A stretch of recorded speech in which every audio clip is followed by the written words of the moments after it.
This channel does not promote any violent, harmful, or illegal activities. All content provided by this channel is meant for an educational purpose only. নমস্কার, টিভি9 বাংলায় আপনাদের আরও একবার স্বাগত জানাই। অনুপ্রবেশ ইস্যুতে জাল বার্থ সার্টিফিকেটে কি ভুয়ো পাসপোর্ট মিলছে? এবার জন্ম শংসাপত্র পাওয়ার অনলাইন প্রক্রিয়ায় নজর দিয়েছে কেন্দ্রীয় গোয়েন্দারা। পাসপোর্ট অনুমোদিত হয় বার্থ সার্টিফিকেটের যাচাইকরণ করার পর। গত ২.৫ বছর ধরে এই জন্ম শংসাপত্র অনলাইনের মাধ্যমে কলকাতা পুরসভা থেকে পাচ্ছেন প্রাপকরা। প্রশ্ন উঠছে, আদৌ কি এই অনলাইনে বার্থ সার্টিফিকেট প্রাপ্তির প্রক্রিয়া নিরাপদ? কোনো রকম সশরীরে যাচাই নেই, যাচাইকরণ নিয়েও গোয়েন্দাদের মনে তাই প্রশ্ন যাচ্ছে। যদিও কলকাতা পুরসভার দাবি, যে পদ্ধতিতে অনলাইনে বার্থ সার্টিফিকেট সংক্রান্ত কাজকর্ম হয় তা অত্যন্ত নিরাপদ। আমার মনে হয় যে এটা সিকিউর, তার কারণ পুরনো সংশয়পত্র হলে আমরা এটা দেখে নিই, ভালো করে চেক করা হয়। আর নতুনটা তো হসপিটালের থেকে ডাইরেক্ট লিঙ্ক করা আছে। একটা আমাদের যেটা হয়ে গেছে 2006-07 সালে, সেখানে হয়েছে যে পথ শিশুদের দেওয়ার নাম করে অনেক ইললিগাল বার্থ সার্টিফিকেট বেরিয়ে গেছে। কিছু ক্ষেত্রে করাপশনও বলতে পারেন, যেটা স্ক্যামও এটা হয়েছে। সেটা কারেকশন করার কোনো উপায় নেই, এবং তারা যতক্ষণ না পাচ্ছি ততক্ষণ তো বলা যাবে না। কিন্তু এখন নতুন করে কর্পোরেশনে আর এটা চান্স নেই। নামকরণ করে বড় অফিসে গেলে, সংশ্লিষ্ট বড় অফিসে গেলে, এবং বাবা মায়ের যদি আধার কার্ডের মতো কোনো আইডি প্রমাণ সেখানে দেওয়া হয়, তারপরে জন্ম মৃত্যু তথ্য পোর্টালে সেইগুলোকে আপলোড করা হয়। আপলোড করার পর জন্ম মৃত্যু তথ্য পোর্টাল থেকে একটা লিঙ্ক দেওয়া হয়। সেই লিঙ্কটা এই দরখাস্তকারী বা দরখাস্তকারিনীর যে ফোন নাম্বার দেওয়া থাকে, সেখানে কলকাতা পৌর সংস্থা সেই লিঙ্কটা শেয়ার করে। সুতরাং এই যে প্রসেসটা যথেষ্টই অল প্রুফ একটা পদ্ধতি। এখানে তো কোনো ম্যালাফাইড ইন্টেনশন নিয়ে কারোর কিছু করার সুযোগ কিছু নেই। গোটা প্রক্রিয়ায় বার্থ সার্টিফিকেট অনলাইনে লিঙ্কের মাধ্যমে প্রাপকের হাতে আসছে।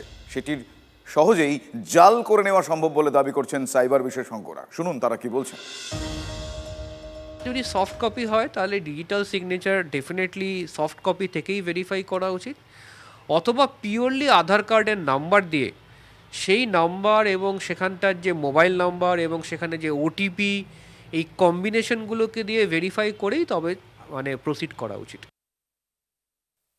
অনলাইনের উপরে নির্ভর করা ছাড়া কোনো উপায় আছে বলে, সেই জন্যেই অনলাইনে যে কোনো রকম সার্টিফিকেট ইস্যু করা অথবা পাসপোর্ট ইস্যু করার ক্ষেত্রে যে আধিকারিকরা সংশ্লিষ্ট কাজ করে থাকেন, অত্যন্ত দায়িত্বশীল হয়ে কাজ করতে হবে।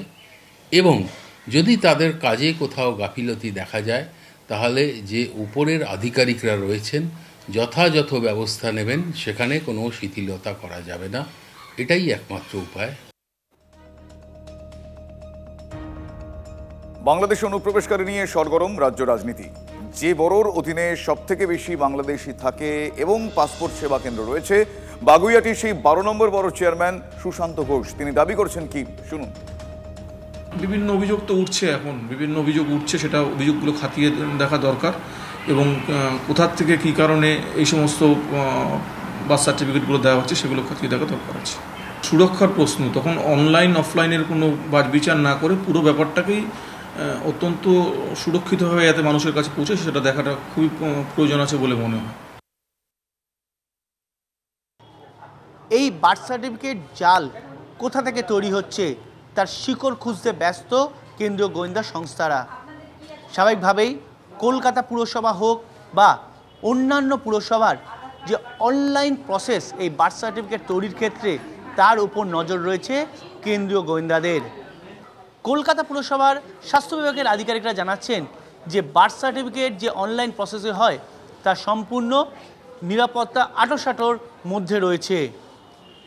খোদ কলকাতার মেয়র ফিরহাদ হাকিম জানিয়েছেন গোটা প্রসেস অত্যন্ত সিকিউর, তাই কোনোভাবে হ্যাক করার প্রশ্নই ওঠে না। কিন্তু কেন্দ্রীয় গোয়েন্দারা জানাচ্ছেন যেভাবে পাসপোর্ট ধরা পড়ছে, ভুয়ো পাসপোর্ট, তাতে কিন্তু জাল বার্থ সার্টিফিকেটের বিষয়টিও ধীরে ধীরে বড় আকার নেবে। আর সে কারণেই অনলাইন প্রসেস রীতিমতো নজরের আওতায় রেখেছেন গোয়েন্দারা। ক্যামেরায় অর্গের সঙ্গে সায়ন্ত ভট্টাচার্য, TV9 বাংলা, কলকাতা। গাইঘাটা থেকে জাল পাসপোর্ট জালিয়াতির অন্যতম চক্রী মনোজ গুপ্তা পাকড়াও। যেই মহিলা মনোজকে আশ্রয় দিয়েছিল তাকে ঘিরে এখন রহস্য তৈরি হয়েছে। মারাত্মক অভিযোগ ওই মহিলার বিরুদ্ধে। কি অভিযোগ? তার বাড়িতে নাকি বাংলাদেশিদের যাতায়াত ছিল। শুধু তাই নয়, মিডিয়ার সামনে বারবার তিনি নাম ভাড়িয়েছেন। মনোজের গ্রেফতারির পর থেকে তিনি এলাকা ছাড়া, বাড়িতে তার তালা ঝুলছে। দেখুন। আপনার নাম? আপনার নাম? আমার নাম সুমনা মল্লিক। কি? সুমনা মল্লিক। আপনাকে কি নামে জানাচ্ছিলেন আপনি? আমাকে বলতেন যে আমাকে সীমাই ডাকবে, কিন্তু আমি সীমা বলেই ডাকেছি, তাছাড়া আর কিছু। সীমা বলেই ডাকতেন আপনারা? হ্যাঁ। আমার গ্রামের বাসিন্দা, তার নাম হচ্ছে পূর্ণিমা সাধুকা। এখন শ্বশুরবাড়ির টাইটেল হয়েছে চৌধুরী, পূর্ণিমা চৌধুরী। শুনলেন তো, মহিলা নিজের নাম বলছেন সুমনা মল্লিক। স্থানীয় পঞ্চায়েত সদস্য বলছেন তিনি পূর্ণিমা চৌধুরী সাধুকা। আবার প্রতিবেশী ভাড়াটিয়া বলছেন তার নাম সীমা।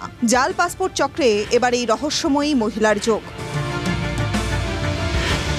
ধৃত মনোজ গুপ্তাকে আশ্রয় দিয়েছিলেন গাইঘাটার এই মহিলা। গত শনিবার গাইঘাটার চাঁদপাড়া ঢাকুরিয়া থেকে পাসপোর্ট কাণ্ডে মূল চক্রী মনোজ গুপ্তাকে এই মহিলার ভাড়া বাড়ি থেকে গ্রেফতার করে কলকাতা পুলিশ গোয়েন্দা দপ্তর। যদিও মহিলার দাবি ছিল তিনি মনোজকে চেনেনই না।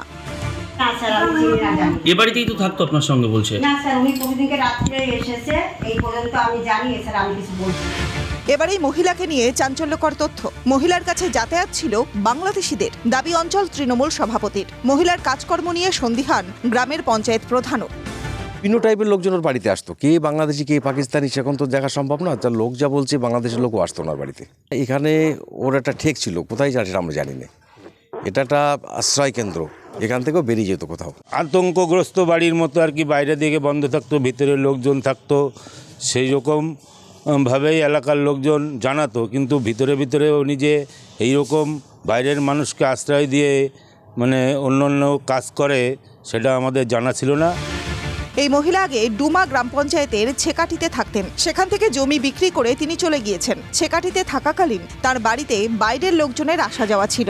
এখন চাঁদপাড়া ঢাকুরিয়ার ভাড়া বাড়িতে থাকেন। সেই ঘর আবার তালাবন্দী। ওনার আশেপাশের লোক যারা আছে তারা আমাকে জানিয়েছিল। তারপরে উনি একটা যে মহিলা সমিতি থেকে টাকা পয়সা তোলে লেনদেন করে, সেখান থেকে আমাকে জানিয়েছিল উনি টাকা পয়সা ঠিকঠাকভাবে দিচ্ছিল না। সেক্ষেত্রে এটা জানি উনি ওখানে বাংলাদেশের লোকের সঙ্গে যাওয়া আসা করে, বাংলাদেশের লোক আসে ওনার কাছে। রবিবার থেকে আমরা এখনো পর্যন্ত রবিবার থেকে ব্যাপারটা? হ্যাঁ, ওইভাবে এখনো পর্যন্ত বাড়িতে জিনিসপত্র আছে না এই ঘরে? হ্যাঁ, সে তো আছে বলে মনে হয়। স্থানীয় পঞ্চায়েত প্রধানের দাবি, পূর্ণিমাকে ভাড়া দেওয়ার তথ্য বাড়ির মালিক পঞ্চায়েত অফিসে দেয়নি। এজন্য বাড়ির মালিককে নোটিশ দেওয়া হবে। তবে কি এবার তদন্তকারীদের স্ক্যানারে আসবেন পূর্ণিমা? দীপঙ্কর দাসের রিপোর্ট, TV9 বাংলা।